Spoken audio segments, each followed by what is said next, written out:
Hey, Troy here from thenaturalcouple.com, and in this video I'm going to go over the top 3 foods that help with inflammation. Alright, so pretty big topic, but let's get right into this. Number 1 on my list of the top 3 foods that help with inflammation is ginger. Now, of course, we've all heard about ginger. I know growing up I relied a lot on ginger ale.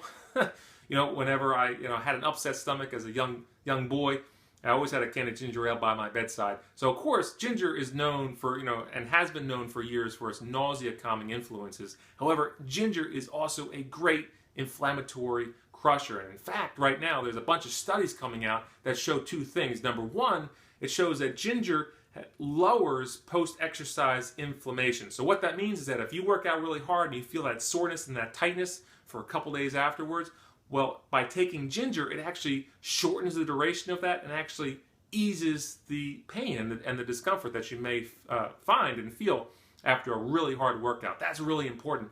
And number 2, these studies also show that ginger has lowered chronic inflammation levels in individuals and patients who are suffering from osteoporosis and rheumatoid arthritis. All right, so very, very important for individuals who have those 2 ailments. Number 2 on my list is kale. People always say, Troy, what's so important about kale? What's so special about introducing kale to my system?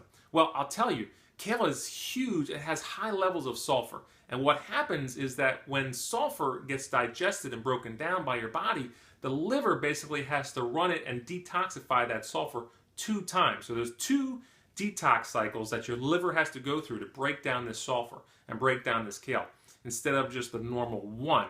But that's perfectly okay, because what happens is in the second run through, or the second detox cycle that your liver has to take for the sulfur, it actually winds up breaking down toxins more effectively in the body. So by introducing kale into your diet, your body is able to flush out toxins more effectively. So how cool is that, right? And number 3, green tea. Green tea is great because you can even battle inflammation, between meals, which is, I think, really cool. So green tea has a lot of, polyphenol compounds that, really wind up combating and lowering free radicals. So they really fight free radicals in your body. And that's, of course, important because we don't want free radicals floating around in our system.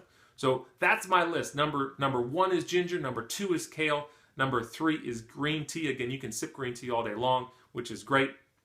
I always recommend that it's always best to focus on a diet that is high in anti-inflammatory foods than just focusing on 1 or 2 superfoods. You get a much more benefit comes out of focusing on a diet that has multiple anti-inflammatory foods than just introducing 1 or 2 superfoods. So make sure that you have a lot of variety in these foods in the next coming days and weeks as you start to implement them into your diet.